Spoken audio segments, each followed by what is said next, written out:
Carol, thank you so much for coming along today. It's such a pleasure to see you again. I have absolutely enjoyed working with you over the last year or so on setting up the conference. But for those who haven't had the good fortune of crossing paths with you already, how would you introduce yourself? Well, thank you, first of all, Natalie, for inviting me to do this. I'm really excited to participate in this interview. Who am I? I'm a professor of psychology at the University of Wisconsin in Madison, Wisconsin. And I've spent most of my career doing research on psychological well-being. What is it? How do we assess it? What can we link it to?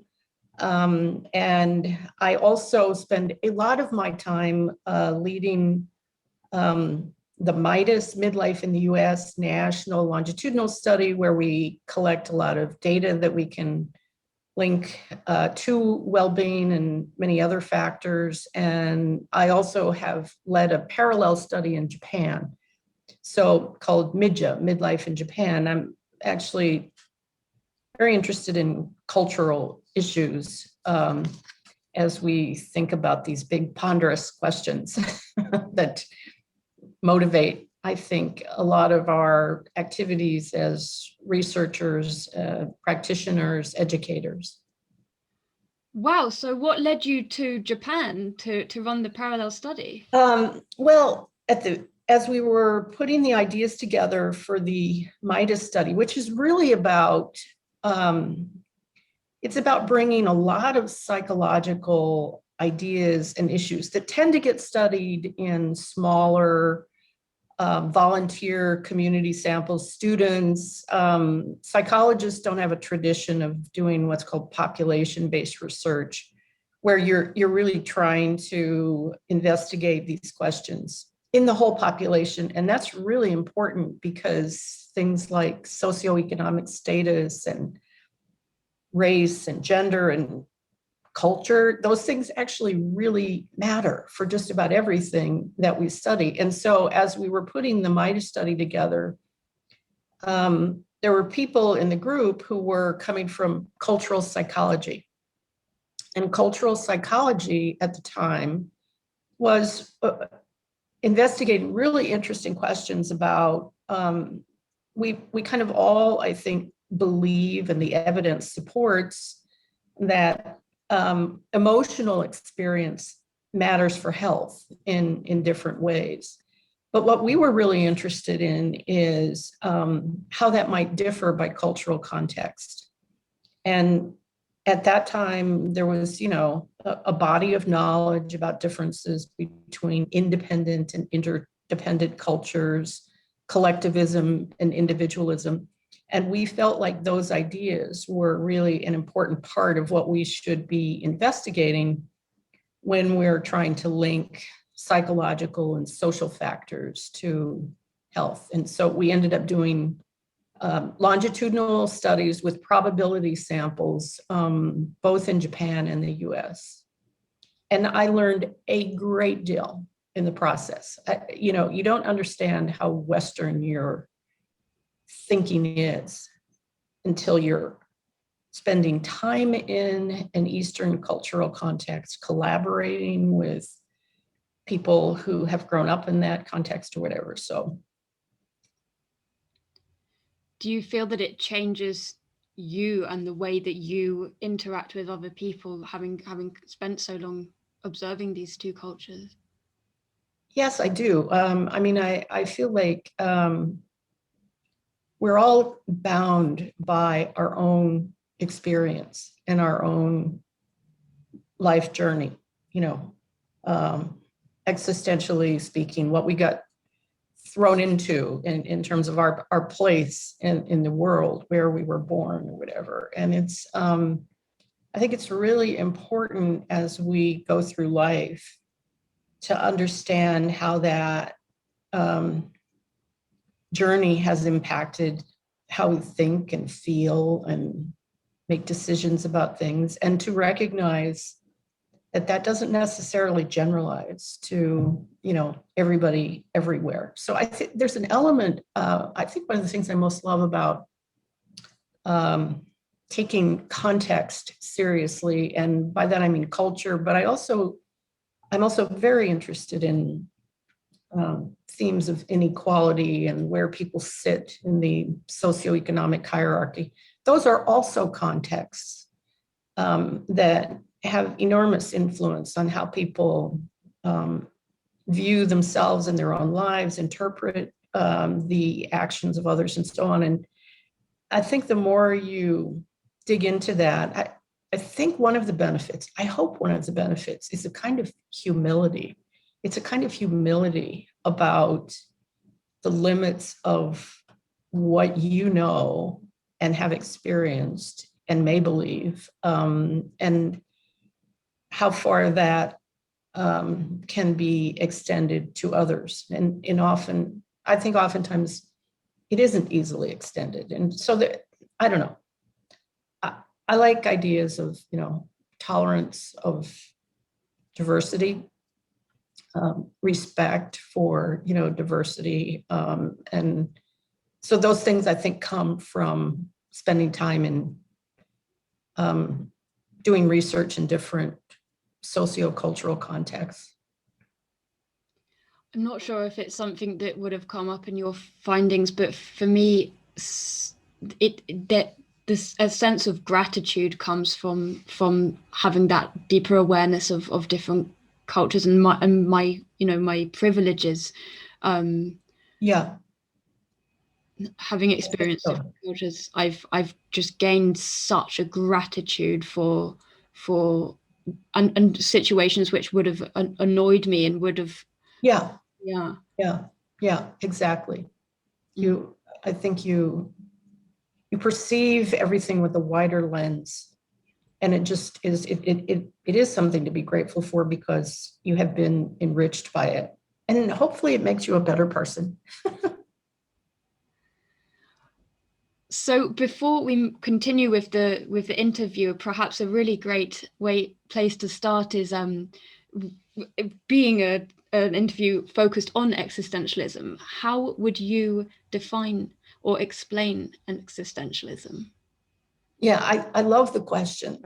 I love the question because for more than 30 years, I have had a self-perception that I am existentially oriented in what I do. So what do I mean when I say that? And so I think there's some key themes that existentialism brings into high relief for me. I think first one is responsibility, of basically it's a philosophical perspective that says we are responsible for our own lives and actions. And I think that's a really important premise of existentialism. I would also underscore authenticity.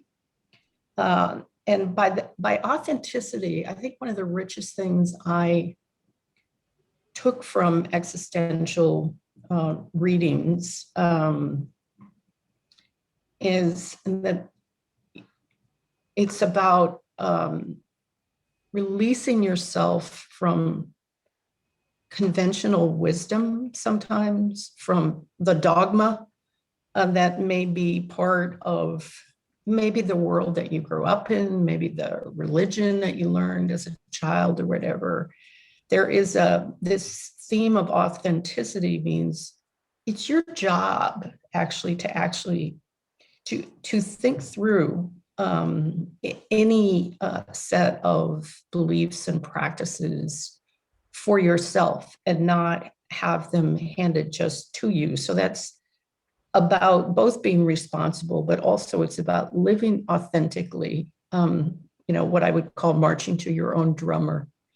I've always liked the ideas of vulnerability that are, I think, embedded in existential approaches. And by way of background, let me just insert here. I did not grow up in an intellectual world at all. People did not use words like existential. In the world in which I grew up, it was a kind of, working class, immigrant, hardworking group of people who were farming and ranching and that sort of thing. And so this was something I came to through things that I read and thought about. And one of the ideas that started sort of penetrating my thoughts as I became more educated was the idea of existential thrownness. And I've always liked talking about that with my students when I'm teaching them about adult development or personality, or I like the idea of existential thrownness because it starts out with very palpable, easy to comprehend ideas. We don't choose our parents. We don't choose the place in which we come into life. That is part of, the existential thrownness, where we enter on this stage of the human experience. And I've always liked that because that actually takes us into the fact that, maybe you're born disadvantaged in, possibly profound ways. And yet it is nonetheless your responsibility to actually begin to perceive that and understand that and make meaning about it and find your way through it. So I very much like these ideas of vulnerability, but I think in college, it was mostly the writings of Camus that I think pulled me in the direction of existentialism, the myth of Sisyphus. And I don't know, in one of his books, I remember reading and just being struck by this sentence that, like, you're in a boat and out in the high seas, and to be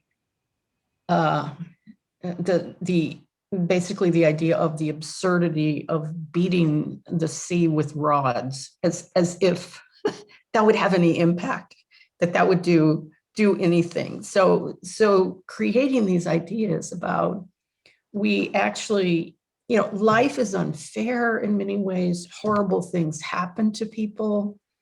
There's a lot that's beyond our control. And yet it is nonetheless not just our responsibility, but it's our privilege to interpret it and decide what we're going to do about it and try to make meaning as we find our way through this journey. And so pivotal in my thinking about these issues as relates to my research, but also my life, was Viktor Frankl's Man's Search for Meaning. Just like, okay, wow, you want a really dramatic example of horror that you have been, dropped down into, and, my God, what I feel like the book, and the reason it's been read by millions of people all over the world, is because it is really astonishing. It's astonishing that in the middle of all that, now, he was a psychiatrist by training, so he's a very educated man, but he nonetheless knew that even though he couldn't control anything that was happening to him, he could control his reactions to it. And he could, and indeed felt obligated to make meaning about it. And then, went on to create this whole form of psychotherapy, logotherapy, that is really about finding meaning in adversity. And so, I really love those ideas so much. I would say, I want to say that I think that, I don't live just by existential philosophy. And I'm kind of I shop around, and then I create this kind of potpourri, this melange of philosophies that I think have been helpful in my life and my work. And there's a way in which I think, existential philosophy it's almost laughable in the extent to which it can be viewed as like so negative and so ponderous. And, like you need to be, like a chain smoking Sartre kind of, writing books about being and nothingness. I mean, it's just like, what an awful title. So there's something about I don't know, let me call it hardcore existentialism, that it's not like I find it off-putting. I find it funny. I find it funny because it's too much about angst and anxiety and the traumas of life. That's why I also pull in humanism and a variety of other things. So I guess I'm basically saying there's a lot I think that to me they're like simple ideas, clear ideas, maybe not simple but clear ideas that actually can become aids, and important aids in how you make your journey through life. So I'm thankful that those people are out there, even though I could never have survived in majoring in philosophy, because I mean a lot of the key sources are so ponderous. They're just I mean, especially if you compare continental philosophy with like philosophy in the US, like pragmatism, American pragmatism. A lot of continental philosophy is just and I'm a well-educated person, but I just find it impenetrable. Why do you think it's written like that? I mean, we're not the only people that feel that, but why do you think it continues and was written like that? Well, I think among the best exemplars, in philosophy, and so in this instance, I would say that I'm not sure that I think Sartre is one of the best exemplars, because some of the others, and this takes me to some folks from Greek philosophy. I've been very much influenced by people who would be associated with humanism, that I've been very influenced by. American pragmatism, we can talk about some people in those zones, but I think the ones that are really good, they are crystal clear. They know how to write a compelling sentence, a compelling idea, and sometimes they do it with astonishing eloquence. And here, the exemplar I would put on the table, this is my little sidebar about American pragmatism, which I love. It's so American. It's about, the philosophies that we are guided by are things that work, that are usable, that truth is about the usefulness of the ideas. And I think that's wonderful. That just sort of takes philosophy out of these like abstractions piled on top of abstractions that, very few people can even follow. But the ultimate example of American pragmatism for me is William James. And I read when I was in graduate school, The Varieties of Religious Experience. And it was transformational. It was just transformational, particularly his chapter on healthy mindedness, and followed by a chapter on the sick soul. And it was the most beautiful writing I had ever seen. It's about capacity, not only to perceive things in the richness and depths in which they exist, but to write about them with so much sensitivity and power and perceptiveness. And so he became like a powerful role model for me for, I think, perceiving complexity, knowing how to put it into words, in ways that in the best of all cases, it's compelling to people. It moves people. And so I loved his emphasis and the emphasis of John Dewey and Pierce and other people famous in US philosophy for pragmatism. But William James was just so incredible for his capacity to write. And then he has this brother, Henry James, and Alice, the sister, is also writing. I mean, what an amazing family.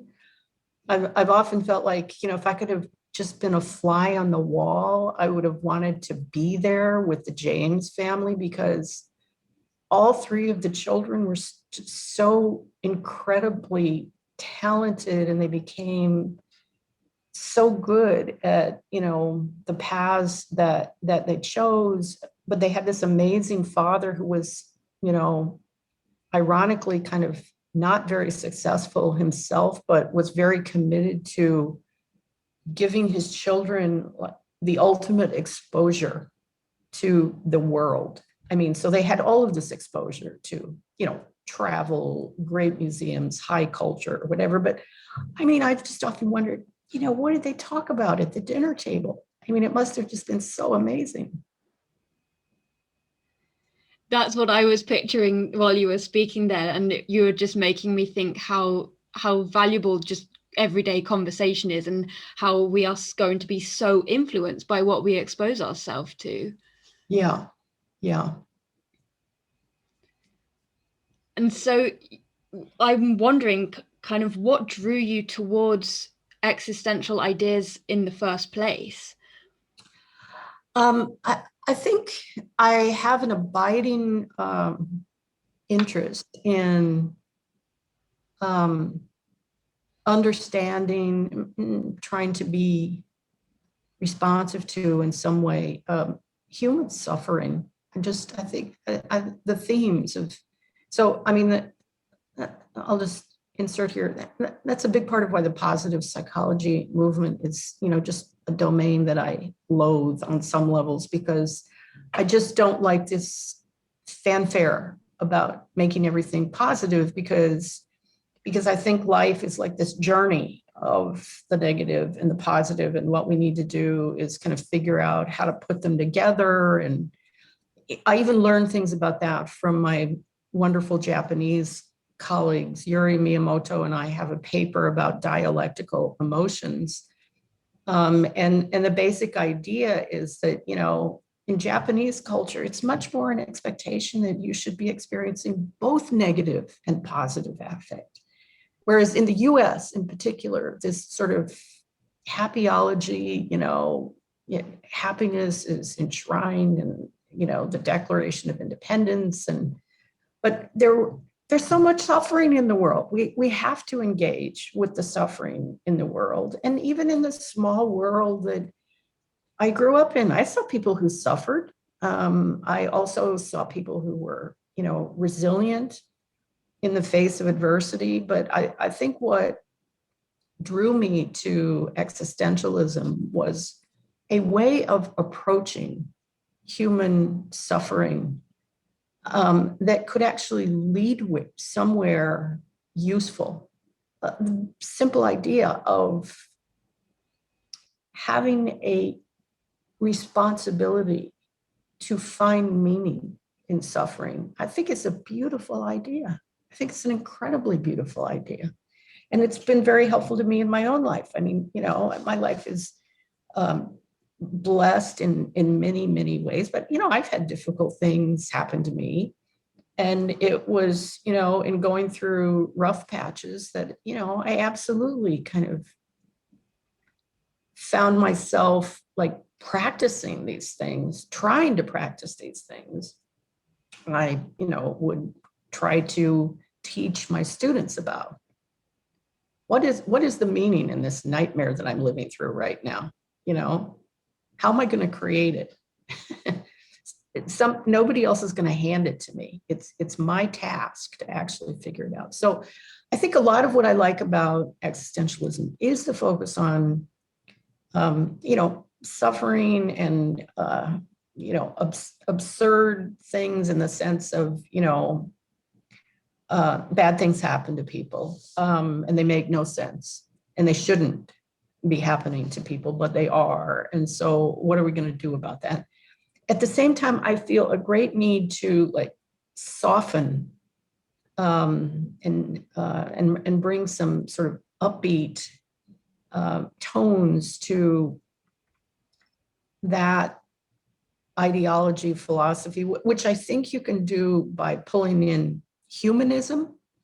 Existentialists, I think, don't talk about human dignity in the same way that humanists do. I love the fact that humanists put a lot of emphasis on dignity and, perceiving, the rights of people, respecting the rights of other people. I think there's an element of humanism that comes to me with more elements of like compassion and caring rather than, like sneering about the nothingness of life. And that, I mean, there's a way in which I was thinking about it this morning. A lot of, the classic French existentialists, just, somebody needs to, and maybe somebody did, maybe the Monty Python group did a parody of them, but they would just be so much fun to parody because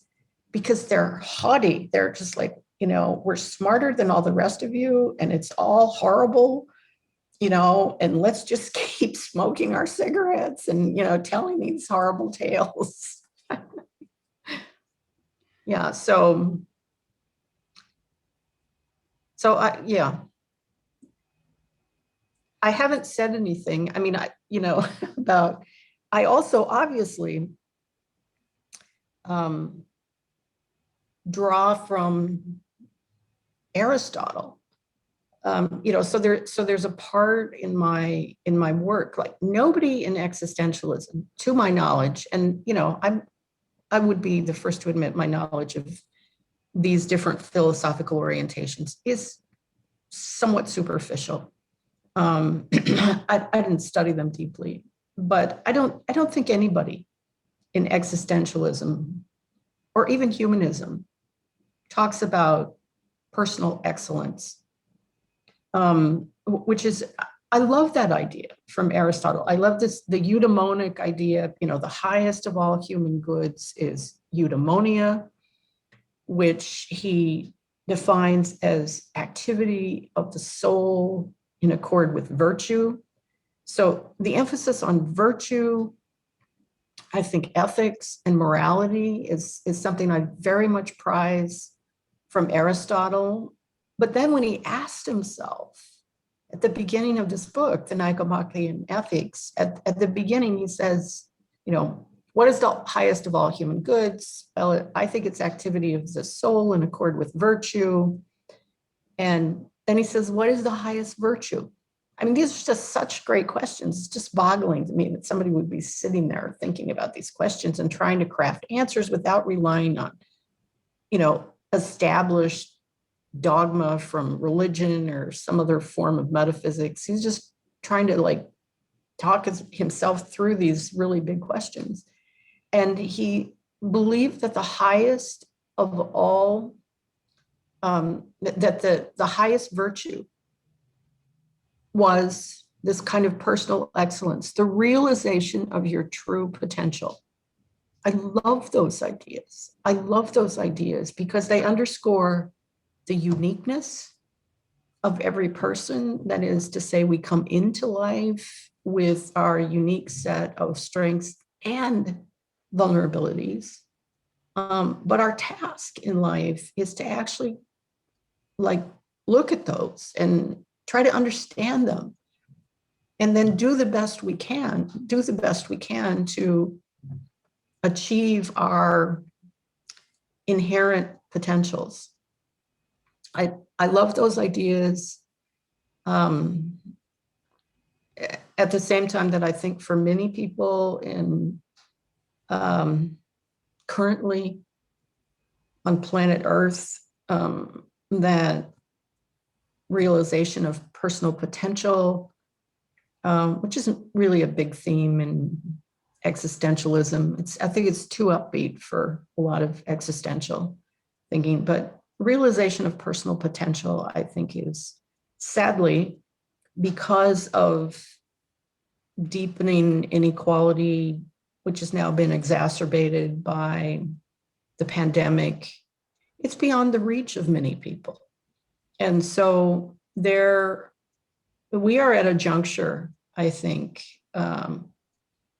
in human history in which these ideals that we may be aiming for, and obviously I've spent my career studying well-being as a kind of ideal, which I think has many components, whatever it's, I think it's increasingly beyond the reach of many people. And that's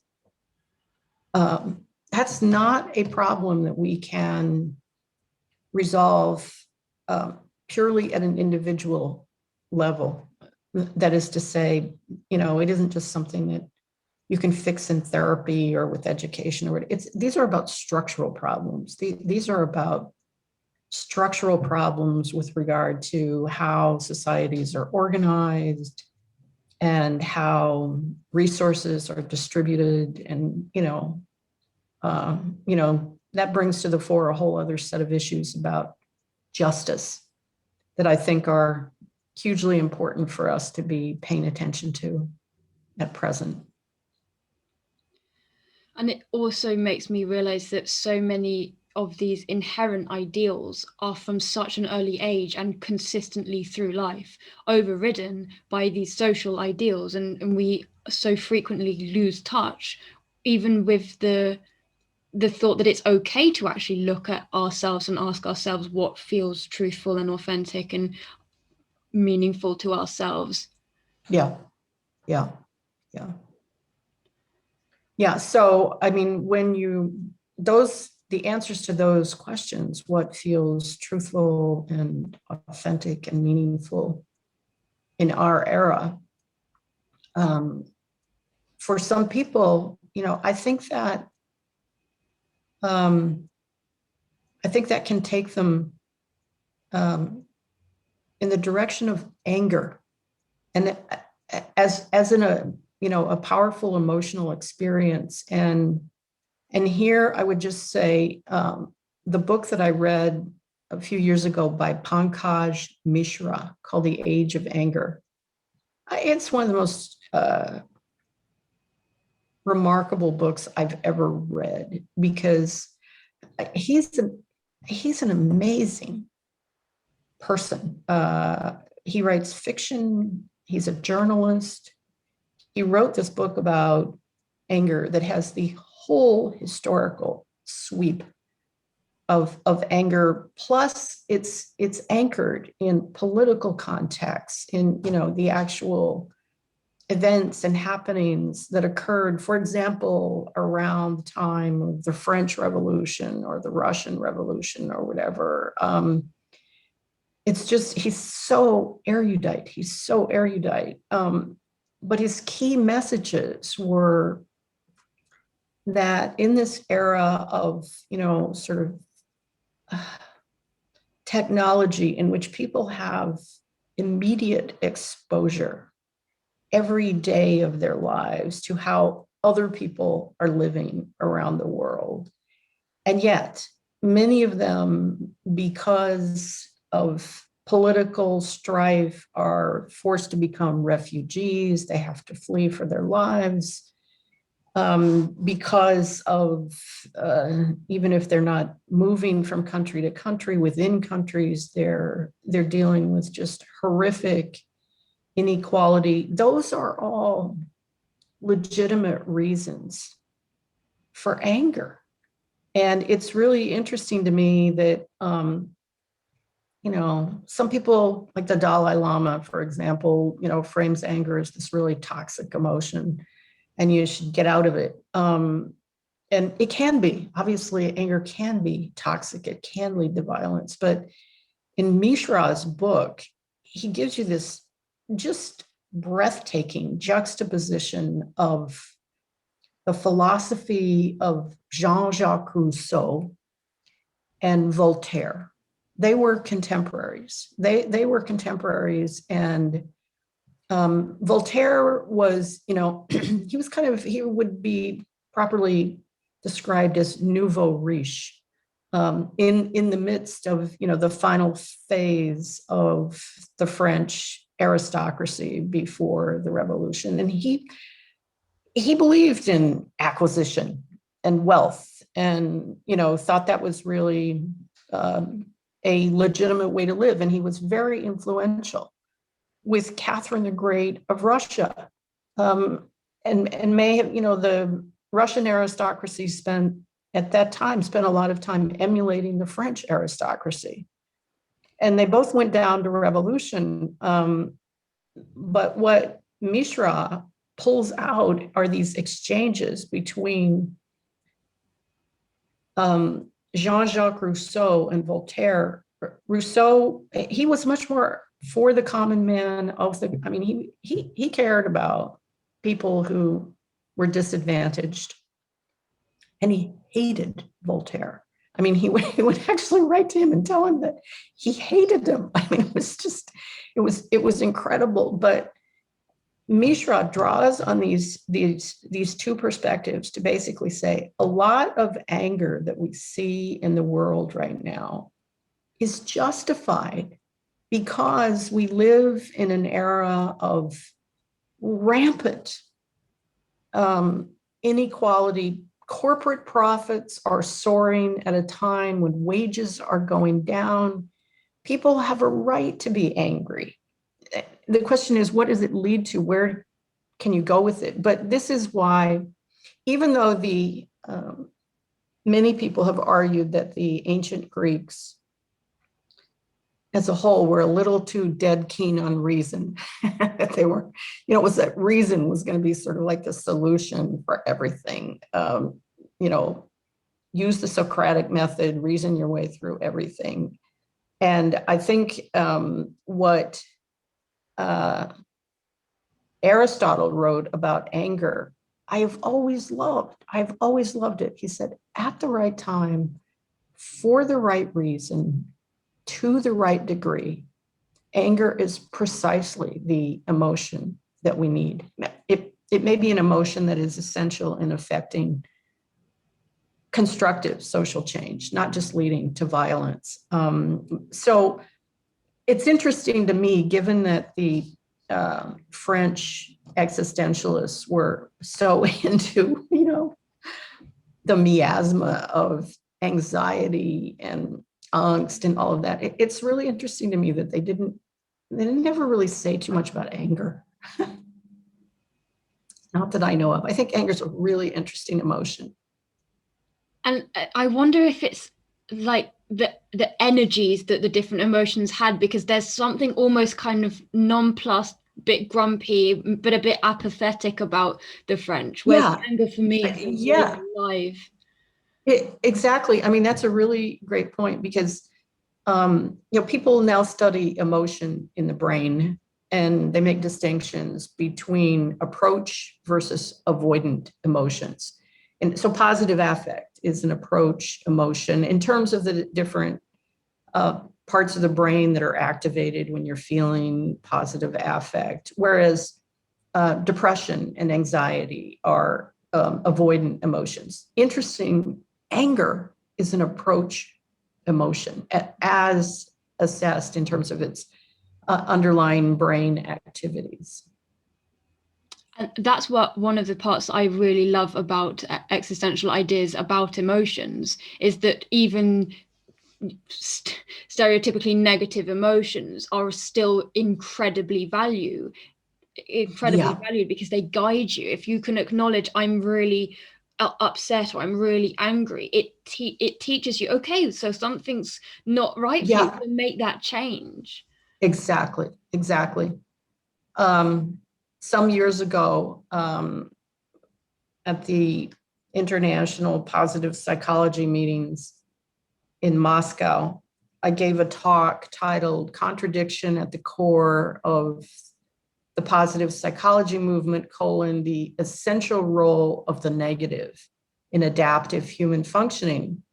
And then I went through the 6 components of well-being in my model of eudaimonic well-being, which came from the integration of all of these different existential and humanistic approaches, a lot of the people that we've been talking about. And I walked through how every aspect of well-being in this model is about putting the negative and the positive together. So purpose in life for many people. And the most extreme exemplar is Viktor Frankl. It's about the horrors of the negative, leading you to the insights about finding the meaning in your life because you've had to deal with these really horrible things. Similarly, this is embedded in all of the components of well-being that I've studied, but I really like emphasizing this in terms of self-acceptance. So self-acceptance in my model it's not self-esteem. It's because self-esteem is, like, I like myself. Self-acceptance, which comes from, in part, the Jungian idea of the shadow that, is part of all of us. Like, we all have warts and moles and liabilities, vulnerabilities or whatever. And so the highest form of self-acceptance is about sort of embracing your strengths and also seeing your liabilities and your vulnerabilities, and then actually learning how to work with that package, so that you're doing the best you can in your own life. You're not causing harm in the lives of other people. So I do think there's this need to put these components of, I have another dimension called positive relations with others. Well, there's nobody out there making their way through their significant relational experiences who isn't sometimes dealing with conflict. That's what social relations are. They're not, hopefully they're not all conflict, but that's just what it is. That's just the human experience. And so I think that existentialism can be credited for helping all of us feel it's important to embrace the negative, even as we are seeking the positive. I hear you, and not to be scared of that negative. That's a life lesson that I'm kind of grappling with at the moment. And someone, I think, on the same week, a therapist and a long-term friend and a colleague all pointed out, you really don't like being disliked by other people. Like, it really is unsettling for you. And it's so true. And I realize I really deeply dislike it. And to the point that I will try to make sure that everyone around me is okay, far beyond my own needs. But you cannot, still you're going to find conflict, like you were saying there. It's inevitable that you're just not going to be someone's cup of tea, to be completely British. Yeah, exactly. Yeah, exactly. I think that's a tremendously important insight for the person who has maybe been socialized to be, likable and pleasant. Those are wonderful qualities. But sometimes you have to be contrarian. Sometimes you have to be outspoken about things that, that are going to rub other people the wrong way. And here I want to insert something I wanted to say about, okay, so I'm saying I think existentialism really matters to me. Humanism really matters to me. American pragmatism really matters to me. Some things from the ancient Greeks really matter to me. But all of that as a package, and maybe there are things I've left out there. I also get a lot from literature, the arts and humanities, and we can get to that later. But I think just a profound flaw or omission in all of it is the lack of humor. I mean, there is just a humorlessness about so much of all of these approaches. And that is why, let me say, I don't know what, people in England think about, or around the world for that matter, think about Alain de Botton, who runs the School for Life. And I think, he's a genius who I think really understands. I think he's actually read a lot of this deep philosophy. And his gift is to bring it to people in ways that are really funny. Funny, but you still get it. You still learn about it. And so I love the book, How Proust Can Save Your Life, Change Your Life. Proust can teach you how to suffer successfully. These soaring neurotics, what we can learn from them. I love those ideas. But I have recently been rereading his book, The Consolations of Philosophy. Have you read it? You should. You should, because what he is doing, in some ways, he's reaching to do similar things that you're reaching to do, which is to take this sort of deep, dense, sometimes impenetrable philosophy and make it like relevant and usable and applicable to people's everyday lives. So in the Consolations of Philosophy, each chapter is about a problem like you might have, like being unpopular or not having enough money or having a broken heart or being deeply frustrated with, things in life. So the opening chapter is about the problem of unpopularity. And it's all about Socrates. Socrates died. He was poisoned because he was ultimately unpopular. Even though he was, everybody, thereafter realized all he was doing was like just trying to convince these Athenians to ask questions and do it in a penetrating way, but they had lost the Peloponnesian Wars. I don't know, whatever. A group came after him and decided they didn't like him. And it was basically about how dignified and calm and accepting Socrates was in basically meeting his own fate, which is, it sounds like a trivialization to say, his problem was being unpopular, but that's a reasonable framing of it. So I wish there's a lot, I spent my life in the world of science.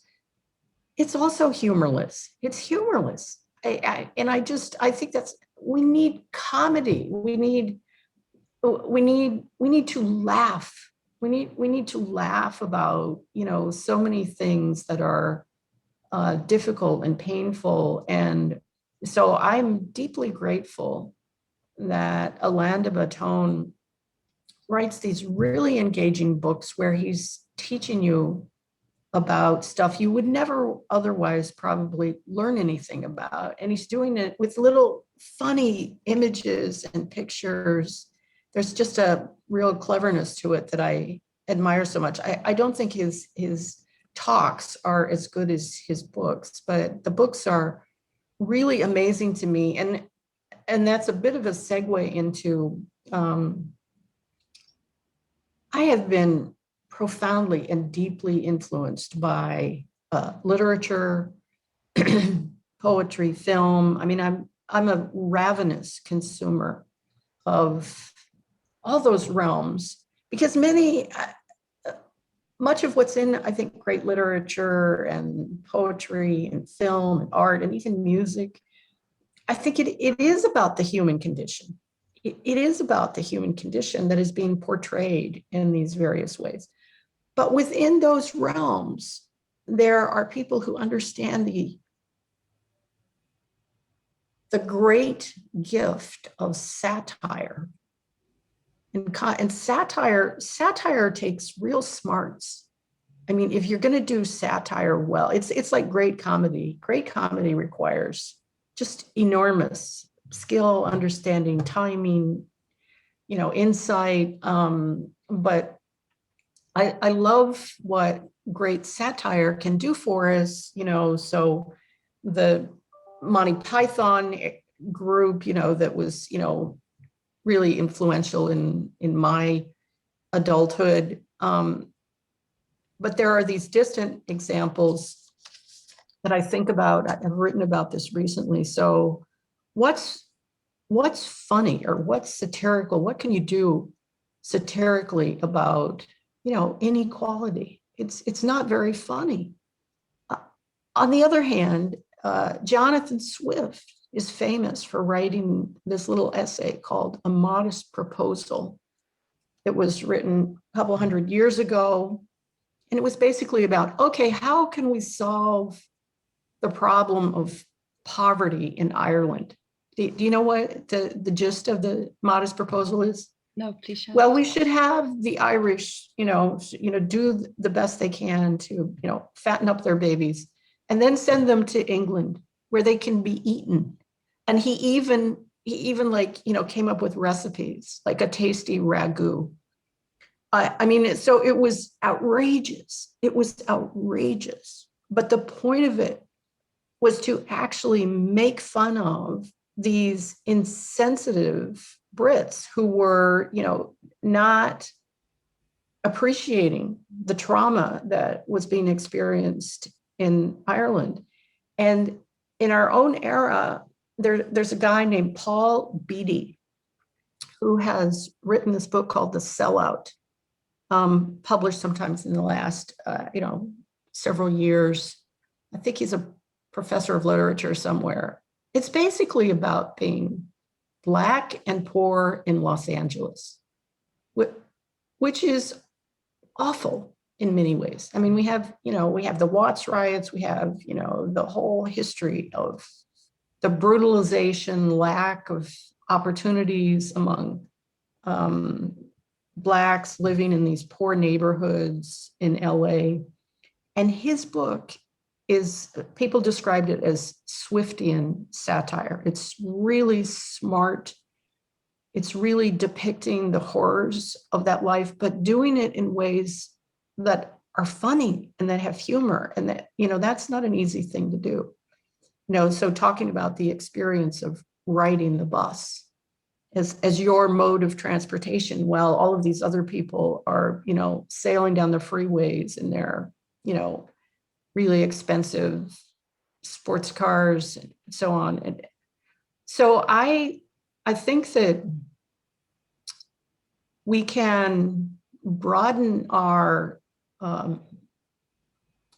thinking about many contemporary challenges by really immersing ourselves in the arts, because the best of the arts, some people really object to this, like this is like framing the arts in a way that emphasizes their function, and there's a whole crowd of people that like believe that's the wrong way to approach the arts. They don't serve functional purposes. They said art for art's sake is the mantra for that crowd.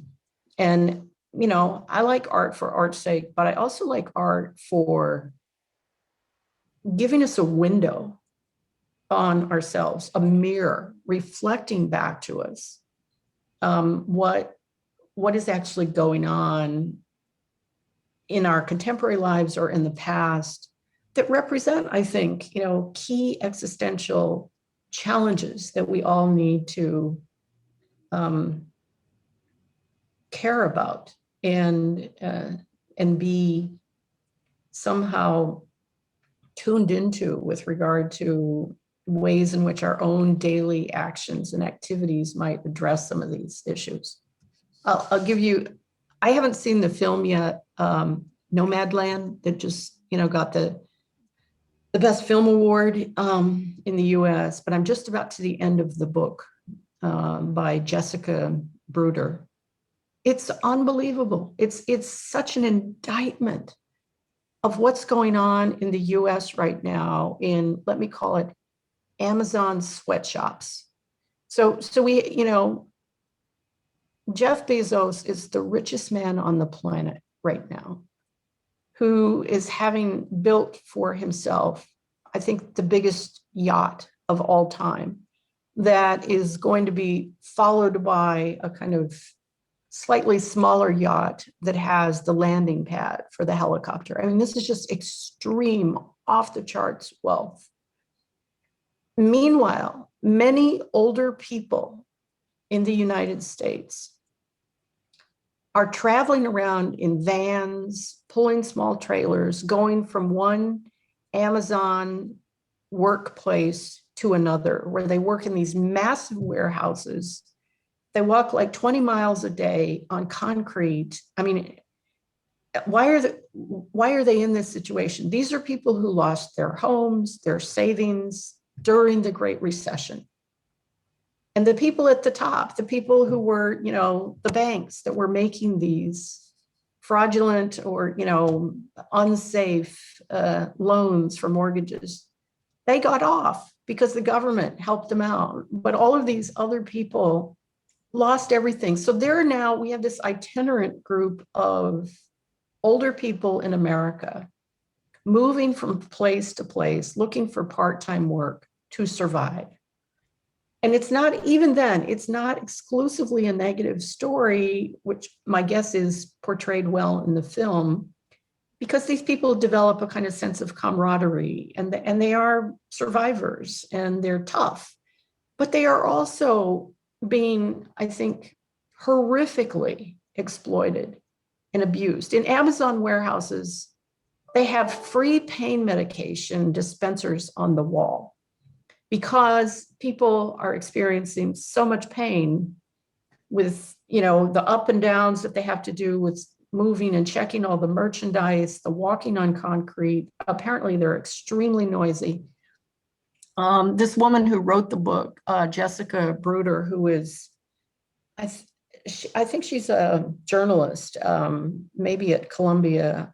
I forget the university, but she basically got herself a job in some of these places besides traveling around with these people. I mean, she's the essence of, I think, high quality muckraking, where muckraking is like telling the story about the real trauma of many of these lives. These are existential challenges of the current era in the US, in which, we've got rising deaths of despair, in, the opioid crisis, just off the charts. Just last weekend, I watched a 2-part documentary called The Crime of the Century that is essentially about, I knew about the Sackler family and their pharmaceutical company that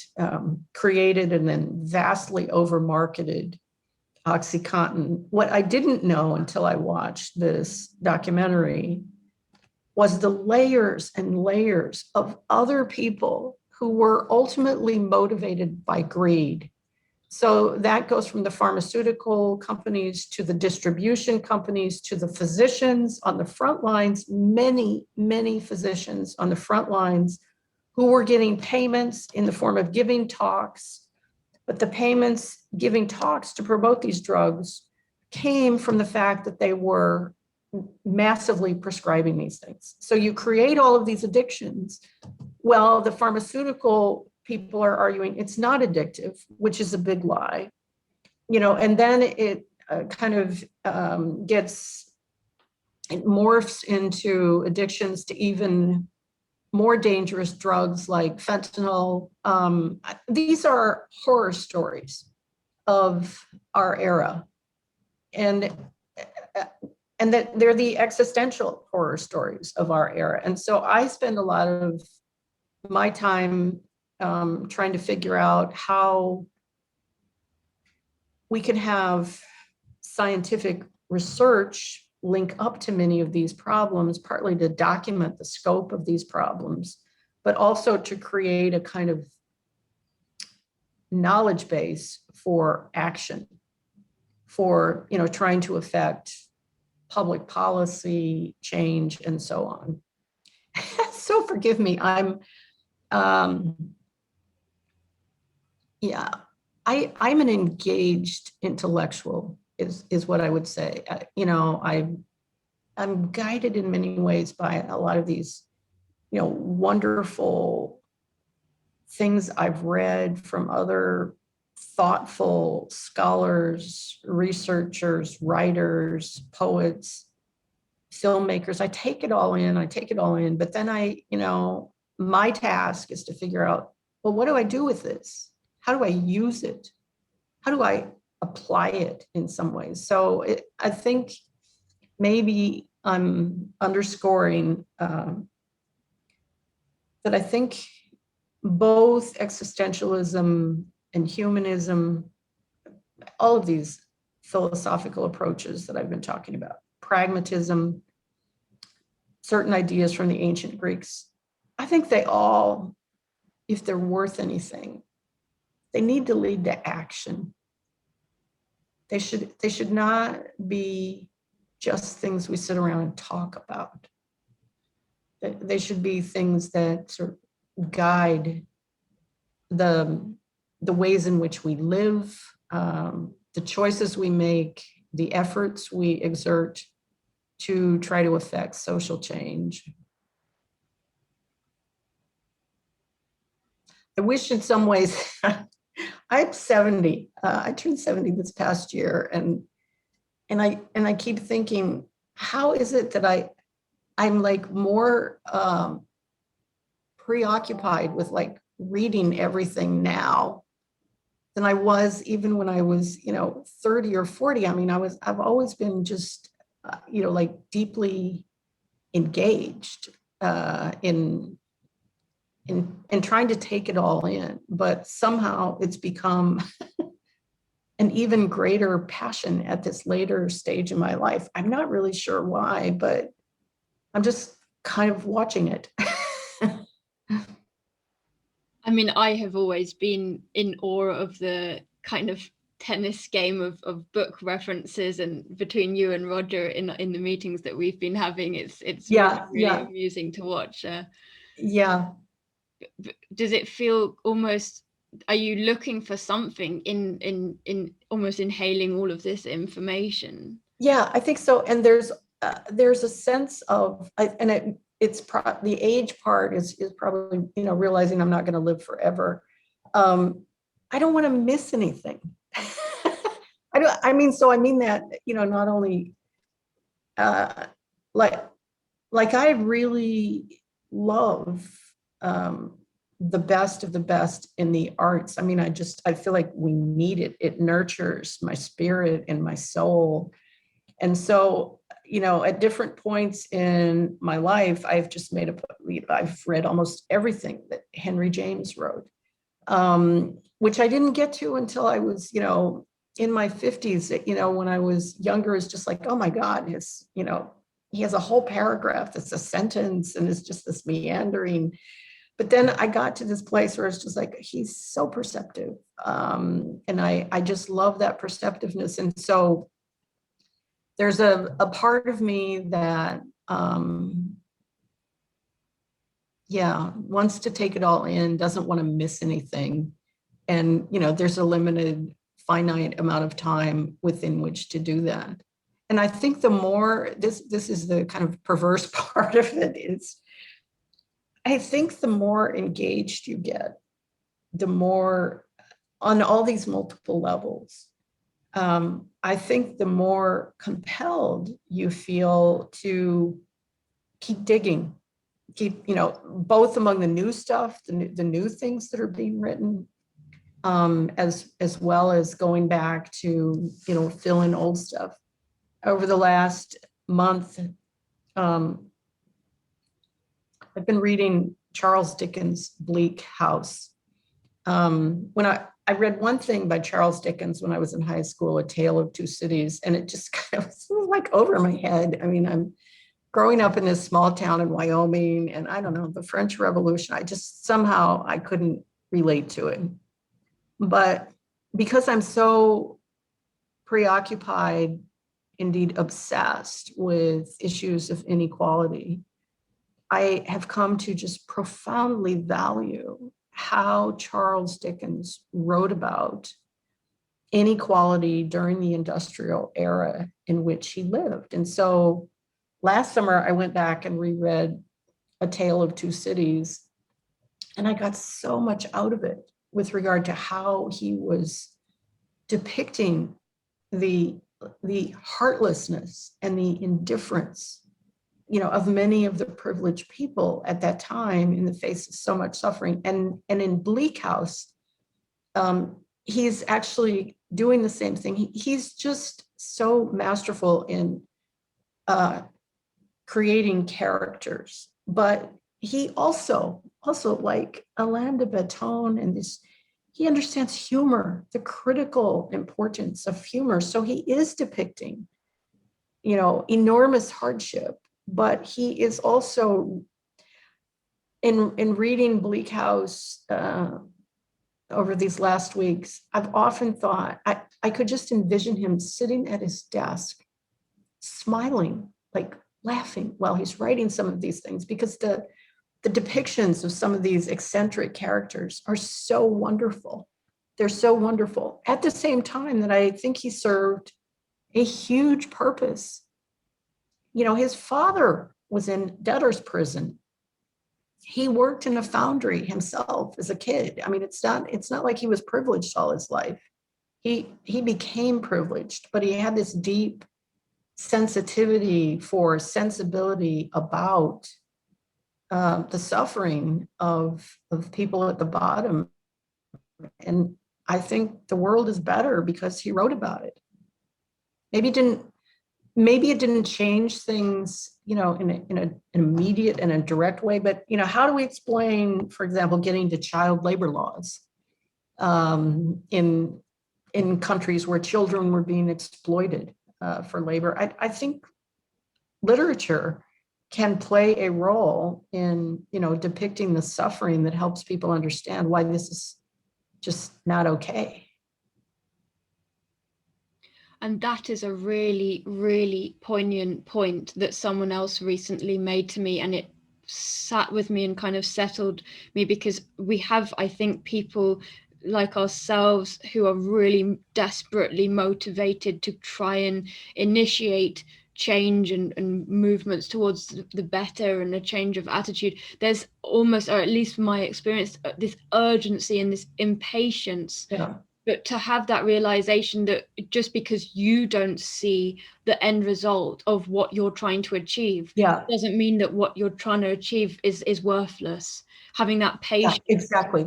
I think that patience, and also I think an awareness that you're not working in isolation, which is to say, I think I think contemporary science, the science of health inequalities, is no question, it's important. It's depicting the so-called facts of inequality and what it means for people's health. And I've been a part of that. It's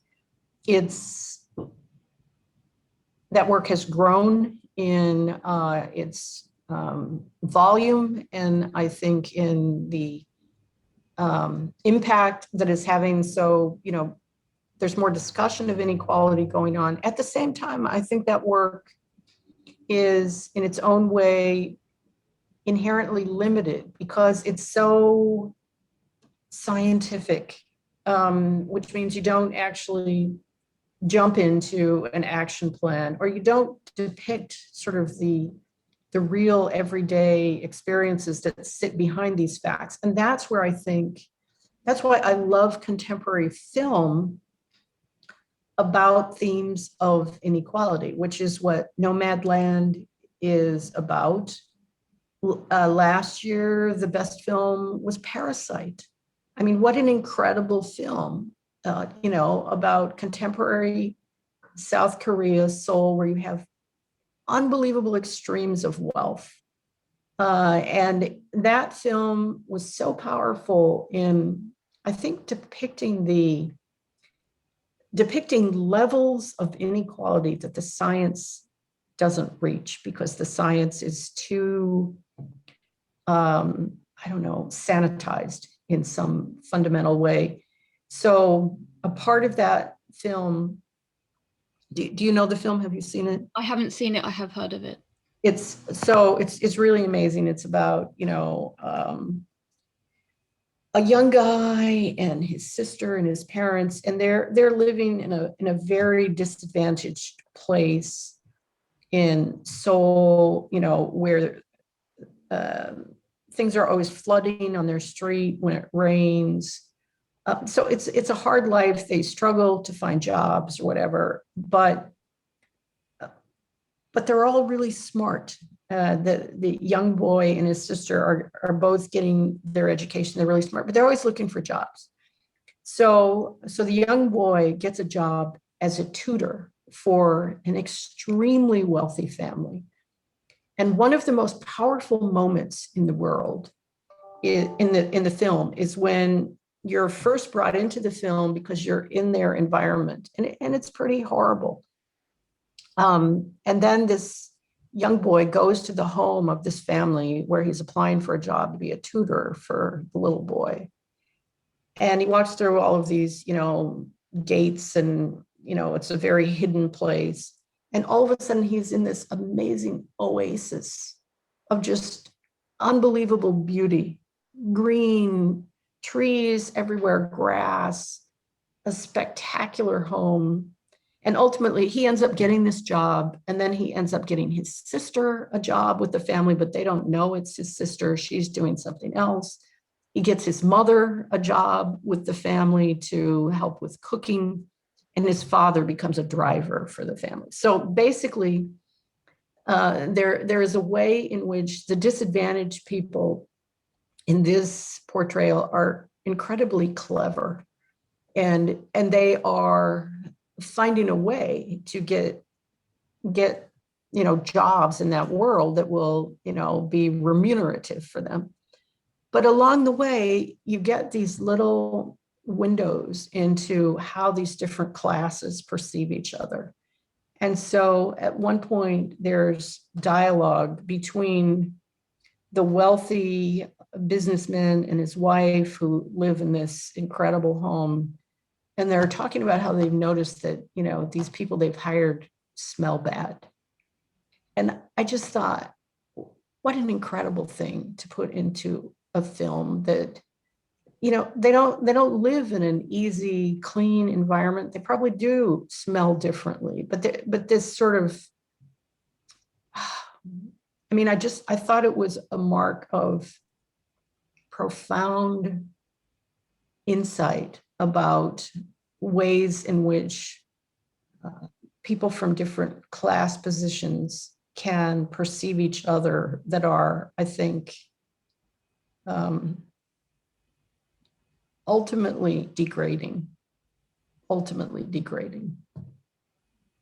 So this is my way of saying, I gravitate to, well, I love watching all kinds of films. My younger son majored in film at college, and he's the one who sort of helped me develop a appreciation for artistic cinema versus commercial cinema. And, it took me into a lot of new areas in film, but he also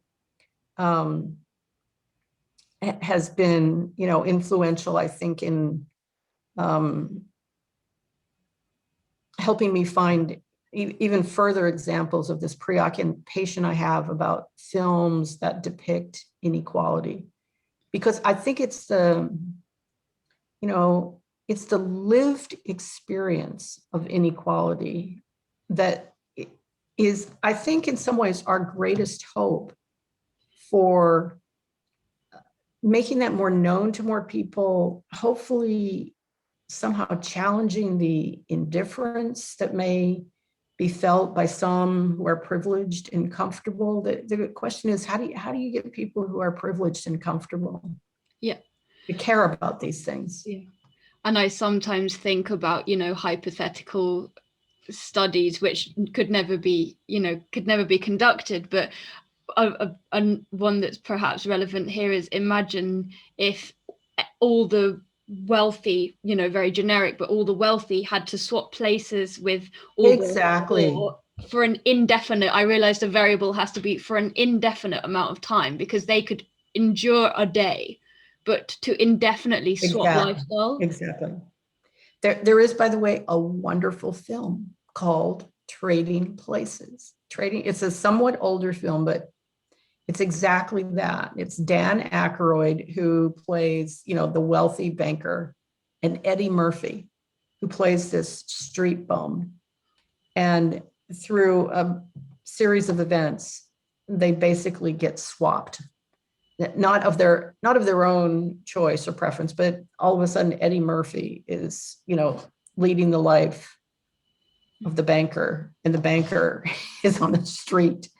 And it's really funny. It's really funny, but it's also powerful in showing on some levels the insanity that sits behind these horrific discrepancies in how people live. Always so much to Yeah, think about, isn't there, Carol? yeah, right. These are, yeah. Is there anything else we should cover? I would love to hear your perspective on how these ideas can help people with their well-being, or if almost from the sense of someone's sitting here, someone's watching this, and they're going, well, I'm struggling myself, and I'm hearing that they can be value in film, in literature, if that's my kind of thing, but how Yeah, can these ideas kind of turn from ideas into ways of helping? into like practices, I guess, or something, ways of getting through daily life, pursuing your dreams, your vision, or whatever. I mean, I think it comes back to um, these ideas represent a kind of compass, a way of helping you decide which way to go, um, how to distribute your time and energy, that sort of thing. But, I just think they're um, like little gemstones that you carry in your pocket and roll around in your hand, to remind you of important messages, every day of your life. Like, I'm actually the person who's responsible for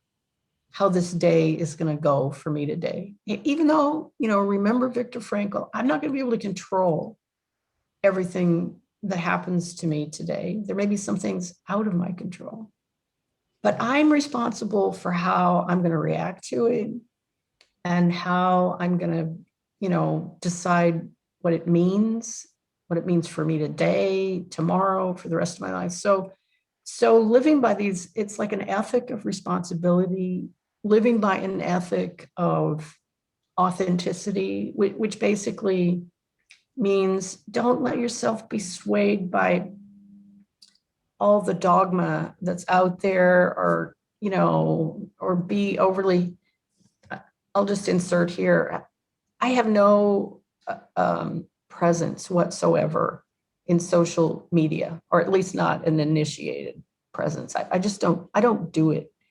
And I don't object to people who do. I think there are, good things that come out of social media. I think there are a lot of bad things that come out of social media.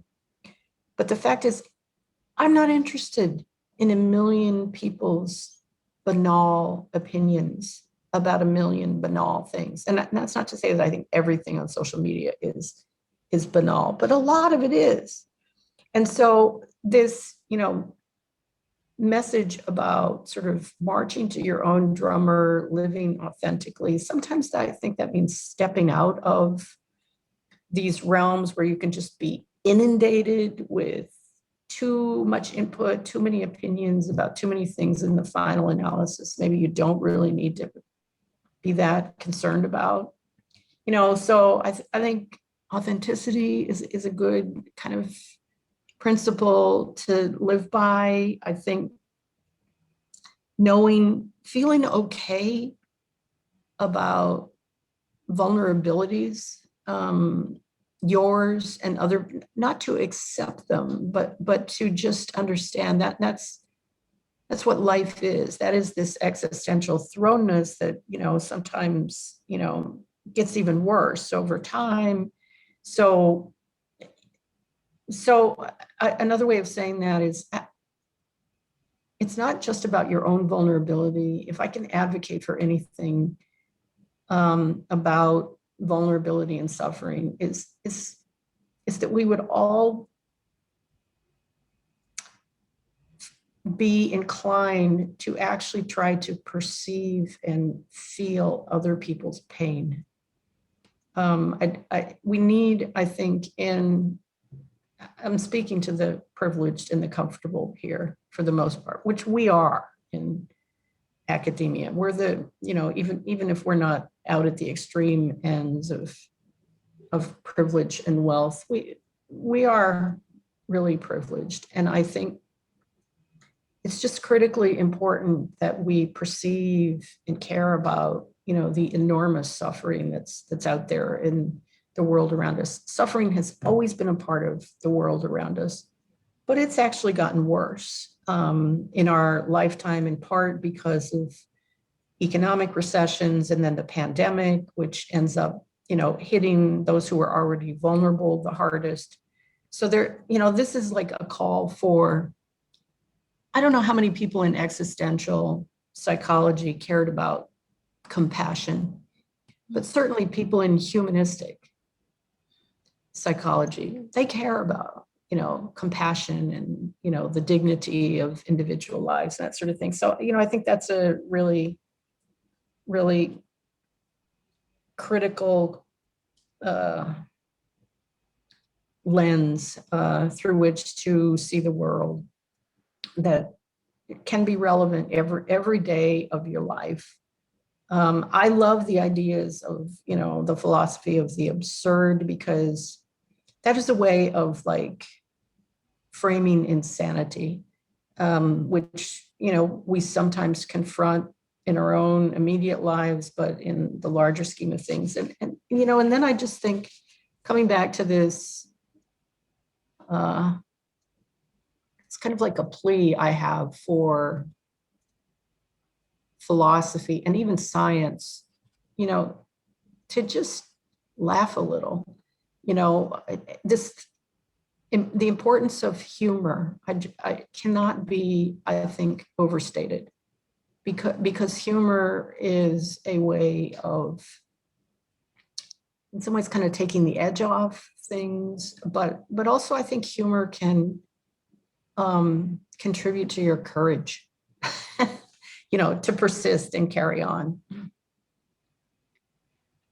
I would absolutely love to spend more time kind of advocating for and researching humor in one of my, potential future chapters. And it makes me think that humor, from what you've discussed today, both allows us to just be more relaxed, be more open to what we're Yeah, exposed to, like Alain de Botton's little videos on YouTube, yeah, but also yeah, the ones that shock us. For example, the satire that you're sharing. If it's shocking you, why? What yeah, is resonating with you that is so uncomfortable that yeah, you're laughing in that way? And what are you going to do about it? yeah, exactly. Yeah, that's all by way of saying, recognizing that being uncomfortable is part of the journey. And sometimes, everybody needs to like be in those uncomfortable places and figure out what they can learn from them. I'm very aware of how much of your time I've borrowed today, Carol. Okay, so I have really enjoyed this. You've helped me you've helped me better integrate and understand the kind of, philosophical guideposts that I actually think I do live by. I've never really tried to like assemble it before, and I'm really comfortable with the fact that I have this potpourri, this melange of philosophical guideposts, because, in the same way that you pick your favorites in great literature or whatever, that's part of, I think, the existential choices that you can make is, which among these ideas do I resonate to? That's my choice. Nobody tells me what I need to resonate to. That's my job to figure that out. I really love that you've iterated that, because I think there is a sense of, oh, I should be reading these massive, complex books to be at all valid as a human or as a speaker, as a thinker. And if I can't resonate with them, then there's something wrong with me, or I'm not like worthy of focus. Exactly. Really, that's the part that, scares people away from the whole idea of philosophical inquiry. Scares you away because you feel like you're not smart enough to do it, you don't know enough or whatever. And that's terrible. That serves no, I think, useful purpose other than exclusion. And there are a lot of, smart, let me say, there are a lot of highly educated people in philosophy, history, the humanities generally, who, some of whom I think are on another level stupid because they have like gone off the deep end in being so ponderous, and they're so out of touch. And that's George Eliot's book, Middlemarch, has a character in it. I forget what his name is, but he ends up being the husband of the main character. And she's this caring, perceptive woman who, sees varieties of need in the world around them. And he's a privileged, overeducated guy who is like dancing on the head of a pin and is not making sense to anybody. And it takes her a while to figure out he's a lot of hot air. I thought he was so smart, but I don't actually think he is. So I don't know. That's about, I think, like trusting your own instincts and your own judgment. And I think it's so nice that you kind of call that out, that just because someone has written very complicated things and it might be esteemed by their colleagues doesn't necessarily make them this hugely worthy intellectual individual. It's probably easier to be like, well, I'm not really sure I understand it, but I don't want to admit that I don't understand it. So here, cheers, support you. Yeah, exactly. Yeah, I think there's what we're talking about here is courage, the courage that it takes to, trust your own judgment on things at the same time that you can say, I'm aware of what I don't know, but based on what I do know, I have a right to offer an opinion about these things, and I will. And, that's what I mean about, I think that the best of the best philosophers and writers, novelists, poets, that the ones who really have impact, they are clear. Maybe not in everything that they've written, but in parts of what they've written, they are clear. And that's why people take it in. Yeah. So clarity of thought, and feeling and action. I mean, those are wonderful goals for all of us to try to achieve.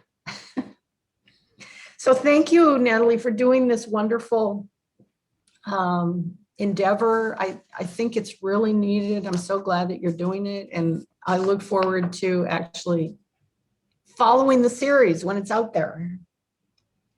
There's a video in particular from someone that I spoke to in Iceland who also advocated humor. Absolutely. So I'm going to send you that video, especially. Wonderful. Indeed. Wonderful. But thank you so much, Carol. Always a pleasure, and thoroughly full of book references, which I think wouldn't be an interview with you if it wasn't. So thank you so much, and you take care. All right. Okay, you too. Thanks so much, Natalie. Bye-bye.